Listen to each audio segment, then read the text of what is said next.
it should be. The oil's clean, the cooler's clean. They said they fully expected it to run. Clutch is free.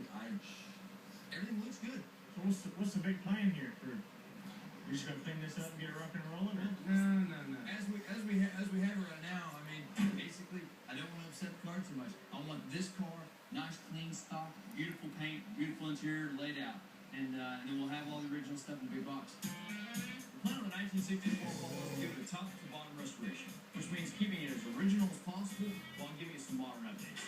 We'll pull the engine, transmission,